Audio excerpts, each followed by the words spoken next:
অমর একুশে বই ঘিরে কোনো নিরাপত্তার ঝুঁকি না থাকলেও প্রস্তুত রয়েছে ঢাকা মেট্রোপলিটন পুলিশ। নিরাপত্তায় মোতায়েন থাকবে পুলিশ সোয়াড, সিটিটি সহ সাদা পোশাকে পুলিশ সদস্য। সকালে বইমেলা প্রাঙ্গণ পরিদর্শন শেষে এসব কথা জানান ডিএমপির অতিরিক্ত কমিশনার আনসারুল ইসলামের ক্যামেরায় ওয়ালিদ সিদ্দিকীর রিপোর্ট।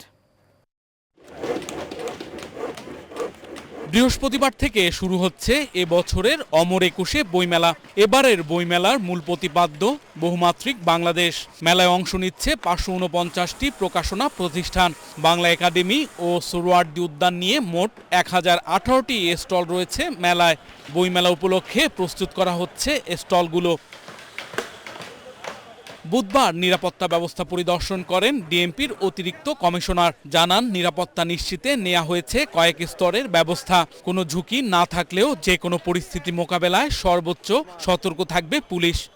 জরুরি পরিস্থিতি মোকাবেলায় আমাদের ডিবি, সিডিটিসি, বোম ডিসপোজাল ইউনিট, সোয়াট, যেটা ডিএমপির একটা স্পেশালাইজড ট্রেনিংপ্রাপ্ত টিম সহ অন্যান্য টিমগুলি সার্বক্ষণিক প্রস্তুত থাকবে।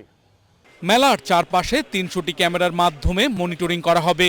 নিরাপত্তায় ইউনিফর্মধারী পুলিশের পাশাপাশি সাদা পোশাকে পুলিশ ও সোয়াড মোতায়েন করা হবে। মেলা প্রাঙ্গণে একটি পুলিশ কন্ট্রোল রুম স্থাপন করা হয়েছে।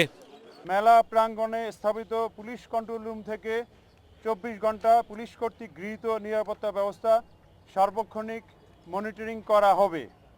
কন্ট্রোল রুমেও রাতে ঊর্ধ্বতন কর্মকর্তাগণ উপস্থিত থেকে নিরাপত্তা ব্যবস্থা তদারকি করবেন।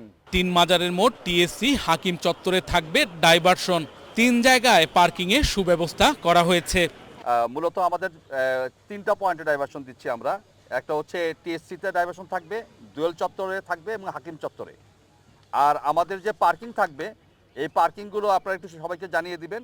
সোহরাওয়ার্দী উদ্যান, মহসিন হল মাঠ, কেন্দ্রীয় শহীদ মিনার প্রাঙ্গণ এবং ফুলার রোডে আমরা একটা লাইনে আমরা পার্কিং ব্যবস্থা রাখবো এবং জিমনেশিয়াম মাঠ। ধর্ম অবমাননা ও উস্কানিমূলক বই মেলার কোনো স্টলে বিক্রি করতে না পারে তা গোয়েন্দা সংস্থা নজরদারিতে রাখবে। মব সৃষ্টির কোনো শঙ্কা নেই, তবুও মব মোকাবেলায় সকল ধরনের প্রস্তুতি রয়েছে ঢাকা মহানগর পুলিশের। Walid Siddiqui, Asian television, Dhaka.